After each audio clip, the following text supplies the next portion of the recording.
Chào mừng bạn đến với kênh Mẹ vào bếp. Hôm nay mình sẽ chia sẻ cho các bạn cách làm món chè đậu đen trân châu. Đây là một món ăn rất thanh mát, giải nhiệt vào mùa hè. Gần như mùa hè ai cũng rất thích món ăn này. Nhưng cách chế biến nhân đỗ như thế nào để cho ngon và không bị khô cứng, ăn vẫn đậm đà thì hôm nay các bạn hãy cùng vào bếp với mình nhé.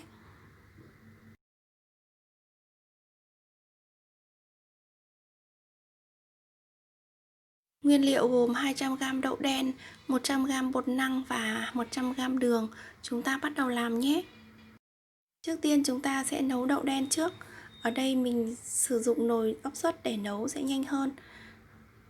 Đậu đen chúng ta vo sạch, sau đó chúng ta sẽ đổ vào trong nồi.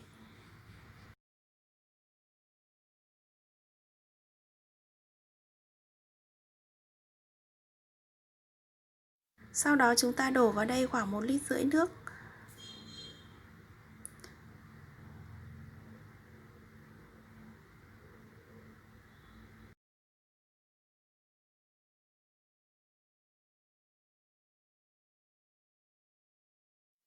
Sau đó mình sẽ cho vào trong nồi áp suất và đậy vung lại, nấu trong khoảng 10 phút.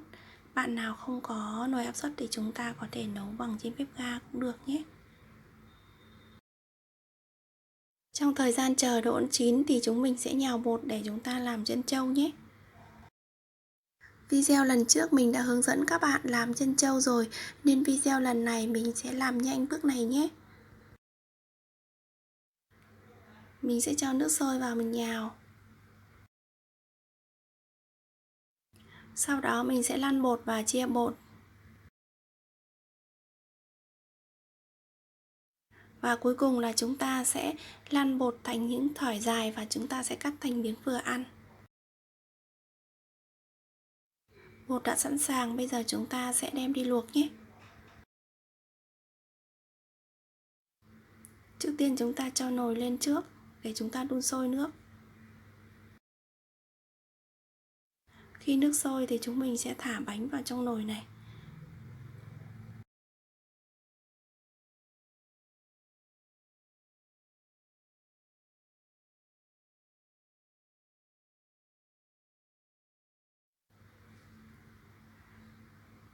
Khi bánh đã chín và nổi đều lên mặt nước như thế này thì chúng ta sẽ ủ bánh trong 15 phút. Sau 15 phút chúng ta vớt ra và cho đường vào để trộn. Lúc này chè đã chín, bây giờ chúng ta sẽ chuẩn bị một cái nồi để chúng ta vớt nhân riêng ra nhé.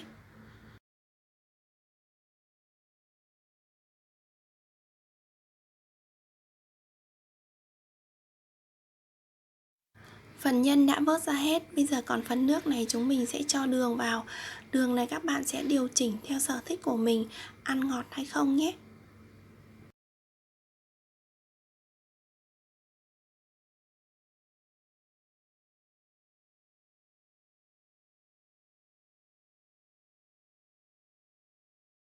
Sau đó chúng ta sẽ cho khoảng 1/3 thìa cà phê muối để giúp cho cái món chè của chúng ta đậm vị hơn và đồng thời giúp chúng ta không bị mất nước khi ra mồ hôi nhé.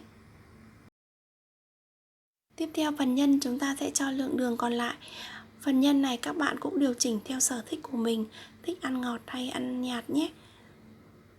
Sau đó chúng ta sẽ cho thêm vào đây khoảng 1/3 thìa cà phê muối. Muối sẽ giúp cho cái nhân hạt đỗ của chúng ta mềm hơn và vị ngọt không bị gắt. Sau đó chúng ta sẽ dùng đũa đảo đều và nhẹ nhàng, cho lửa vừa phải để cho đường tan từ từ. Nếu chúng ta cho lửa lớn thì đường sẽ bị cháy khét ở dưới đáy thì đỗ sẽ không ngon. Khi đường tan hoàn toàn và nước sền sệt như thế này thì chúng mình sẽ tắt bếp, không nên để khô quá thì món nhân của chúng ta sẽ khô cứng và không ngon nhé. Và bây giờ chúng mình sẽ múc thành phẩm lên bát và thưởng thức thôi. Nhân đỗ rất là mềm và hạt đỗ không hề nát chút nào. Và món đỗ này các bạn có thể để vào trong ngăn mát tủ lạnh để ăn dần và cũng không hề cứng đâu các bạn nhé. Rất là mềm và để được lâu nữa. Nếu chúng ta cứ để nguyên hạt đỗ mà không cho đường vào xào như thế này thì ăn sẽ rất là khô và khó ăn. Sau đó chúng mình sẽ múc thêm một chút trân châu lên trên này. Rất là hấp dẫn luôn các bạn ạ.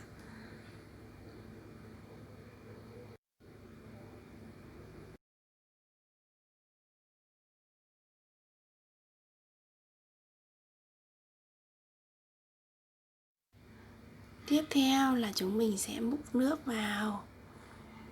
Wow, ngon quá luôn các bạn. Và để cho món chè của chúng ta mát hơn thì chúng ta sẽ cho thêm vào đây vài viên đá. Vậy là chúng ta đã có một tô chè rất là ngon rồi.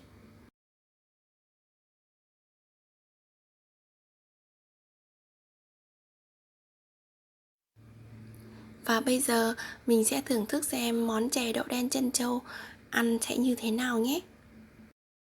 Rất là ngon luôn các bạn. Đỗ rất là bùi và mềm, hòa quyện với vị dai dai của trân châu và vị ngọt thanh của đường, tạo nên một món ăn rất tuyệt vời. Nếu đi nắng về mà chúng ta có một bát chè như thế này thì rất tuyệt vời đấy. Nếu bạn yêu thích món ăn của mình, hãy cho mình một like và nhớ đừng quên nhấn nút đăng ký để không bỏ lỡ những video mới nhất từ mình nhé. Chúc các bạn thành công và hẹn gặp lại các bạn ở video lần sau.